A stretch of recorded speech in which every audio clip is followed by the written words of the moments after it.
literacy, a topic that is also very dear to my heart. It probably won't surprise you to hear this, but as a child I was always obsessed with books and with reading. I was very, very lucky. My parents read to me and to my little brother from the time we were very small. My father, of blessed memory, was a lawyer by day and a wannabe actor and opera singer by night. But this is true. He had won a scholarship to study international law at the Sorbonne and dropped out to study voice and to pursue his career of being an opera singer. He ended up a lawyer, which he excelled at reading stories that allowed him to give the characters funny voices or to make up melodies for any song lyrics he found in the text. And I can never reread something like Winnie the Pooh or the Wizard of Oz books without hearing my dad's voice bringing the pages to life. My mother was not a performer, and English wasn't her first language. She had come to Canada as a refugee after the Second World War and hadn't begun to read or speak English until she was 10 years old. The late 1940s were not an easy time to be an ethnic German refugee in small-town Alberta. My mom faced plenty of bullying and prejudice, but in spite, or perhaps because of that, she and her sisters learned perfect, unaccented English. Someone at her school in the small town of Barhead, Alberta, helped my mother to learn to read and write a language she didn't even know. That little public school took a refugee girl traumatized by war and starvation and turned her into a woman who loved to read everything, from Tolstoy to Michael Ondaatje to Gabriel Garcia Marquez, and who spoke English with an elegant mid-Atlantic accent. And so when my mom read to me The Secret Garden, or Heidi, or The Wind in the Willows, she read with a crystal diction that made the stories as clear and reflective as cut glass. I've been thinking a lot about literacy these days, and thinking a lot about my mom. For the last 5 years, she has been living with Alzheimer's disease. Gradually, she stopped reading the books that she loved, and forgot, gradually, painfully gradually, how to read at all. The lines and squiggles on a page lost their meaning for her. They were no longer signs and symbols. They just became random ink spots. Her disconnection from the written word took several years, but I hadn't realized how entirely illiterate she had become until one day this Christmas time, when I took her for a drive down Candy Cane Lane.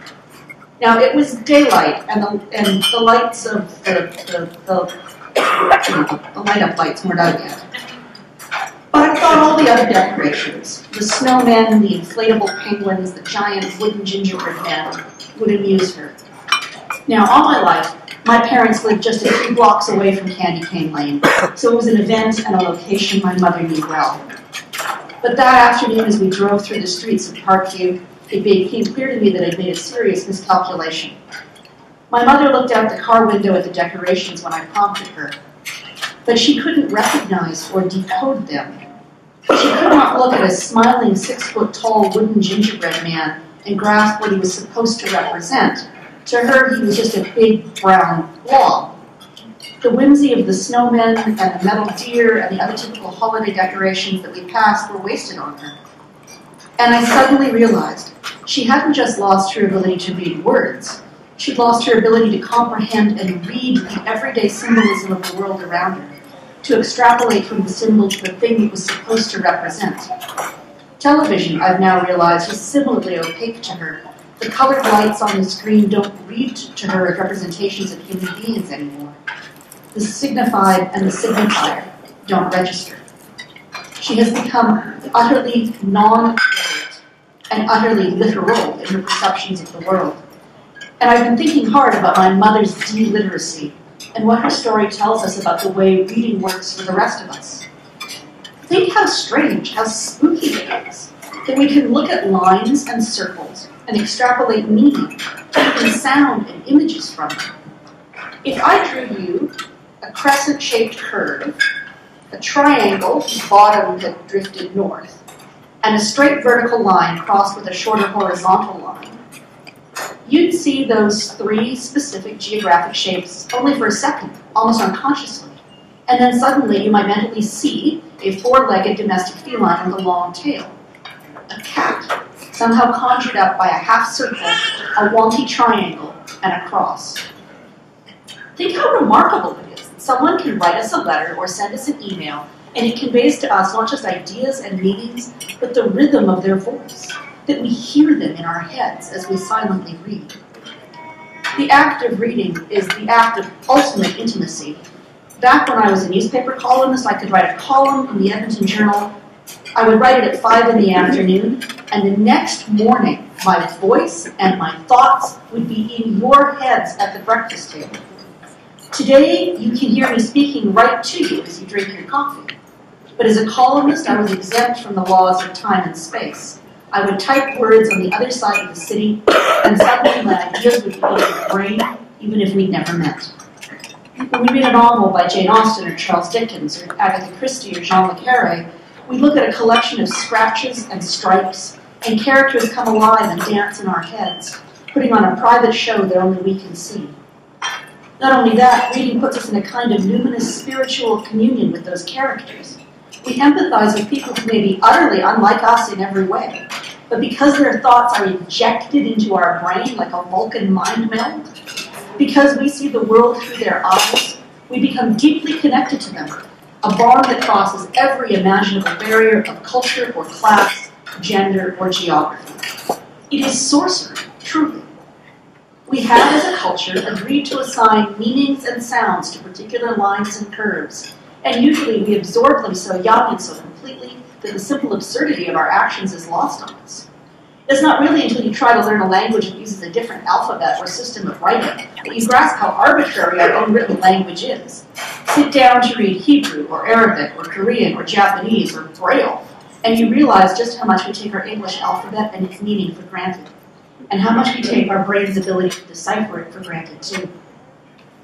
In October of 2019, a group of Dutch researchers from the Max Planck Institute for Psycholinguistics published an intriguing study that used a sensitive new kind of MRI to map people's brains as they read. The scientists gave their test subjects a mix of words. Some of them were real Dutch words. Some of them were pseudo words, words that worked and looked like real Dutch words, but were actually nonsense. Words like Worf or Bofigener. I have to admit, when I read this study, I couldn't tell the real Dutch words from the fake Dutch words. That's because I don't speak Dutch. They were words that you could sound out even if they weren't real, like Lewis Carroll and his sliding toes. And then they added to the study unreadable words that were written with what they called false font letters. Letters that looked like the Roman alphabet, but weren't. And then those tricky Dutch researchers, they scanned people's brains as they read silently and found that the same part of the brain was activated when the test subjects read real words and made up words. But when the subjects encountered the false font words written in letters they didn't recognize, a completely different layer of the brain responded. That's just how hardwired our written language is into our brains.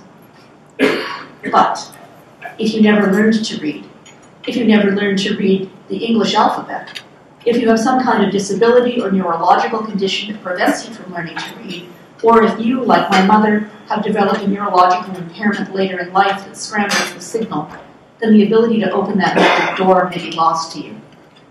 And it's not just about reading letters either. Years ago, not long after I became a full-time columnist for the Journal, I was visiting a school in Northeast Edmonton for a story. The principal there told me that many of her kindergarten students arrived without ever having seen or held a book. They literally did not understand the technology of the book itself as an artifact. They did not understand how to open the pages, how to follow the lines of a text, how to understand that a book was a vessel that held a story. To them, a book was simply paper and cardboard. They were just as literal as my poor mum is now. At the time, my own daughter was learning to read, and I was stunned to think how unfair life in this city was. My kid had grown up in a house full to the rafters with books.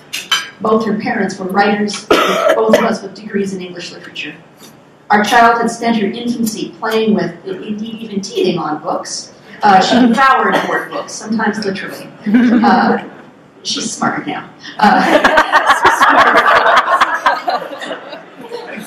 She's in law school, so we have hope. No surprise then that having grown up immersed in books and in the culture of books, she taught herself to read silently a week after her 5th birthday.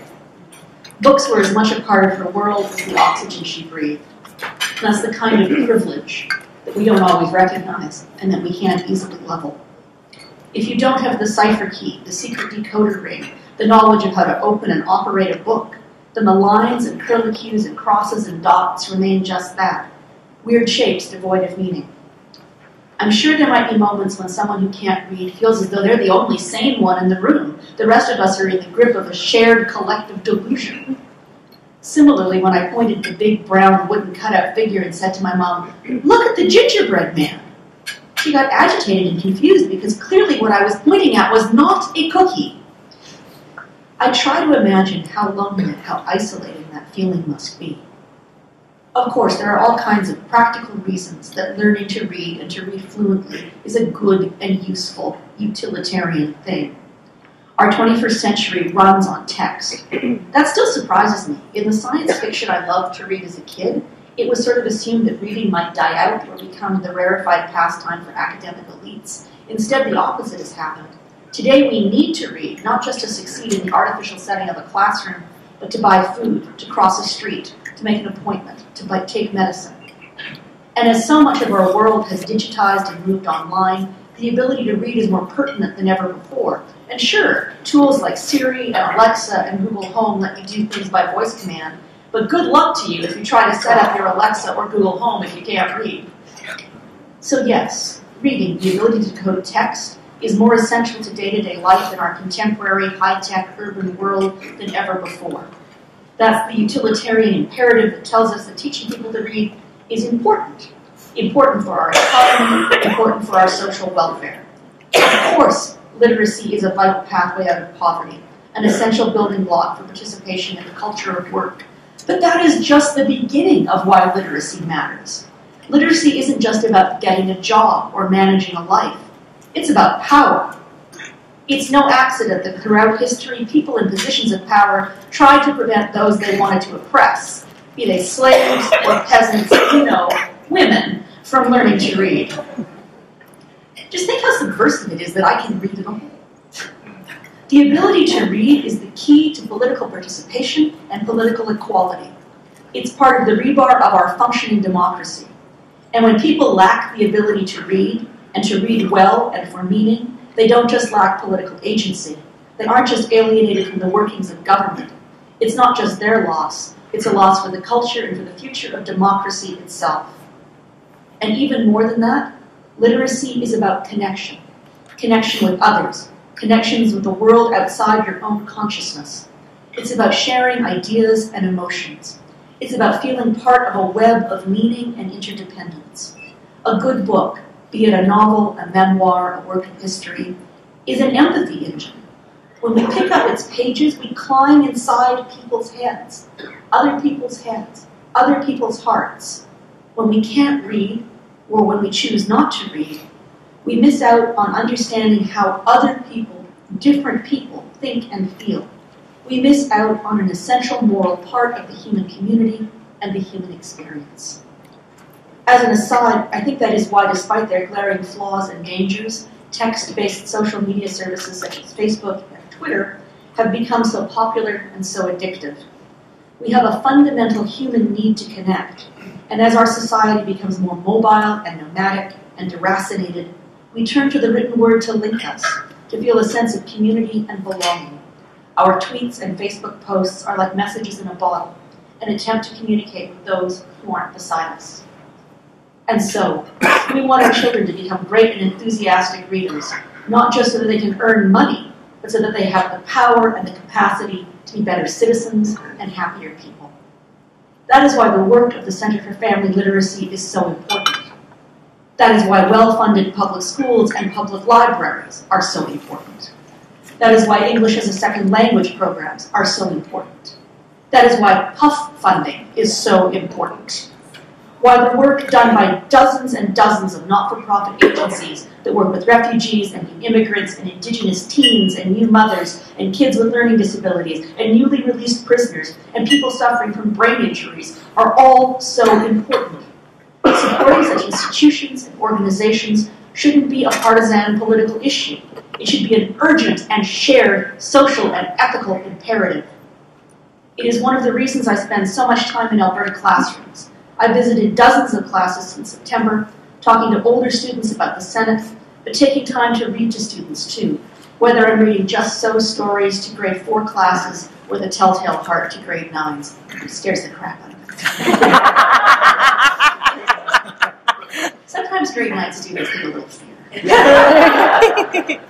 I get a lot of extraordinarily angry blowback on Twitter when I visit schools from people who think I'm wasting my time and wasting taxpayers' dollars by working with students. And I confess, the more it infuriates the trolls, the more I want to do it. Not just to increase public understanding about the role of the Senate, but to share my passion for reading, the joy my parents gave me as a precious gift with kids young and old. I want to end by coming back to my mother, my beautiful, cultured, elegant mother, who loved the English language and the written word with all her heart. The lovely and loving staff at her care home do her laundry for her. And when they sort and pile the clean laundry, they sometimes jot the first names of the residents on a little slip of paper so that the right clothes get back to the right room. My mother's given name is short and simple, just 3 letters long. And I realized just this week that she had been saving, hoarding, the little white pieces of paper with her name written on it in fine tip felt pen. She didn't know what the letters meant. She couldn't read her name. She just knew somehow that those pieces of paper were important, that they meant something powerful. And so she had them in a stack near the head of her bed, her name, over and over. Talismans, tokens of something she knew she ought to remember, just as she knew she ought to remember who I was. 1 word, 3 letters, a sign to signify both who my mother is and who she used to be. Merci beaucoup. Thank you, and hi-hi.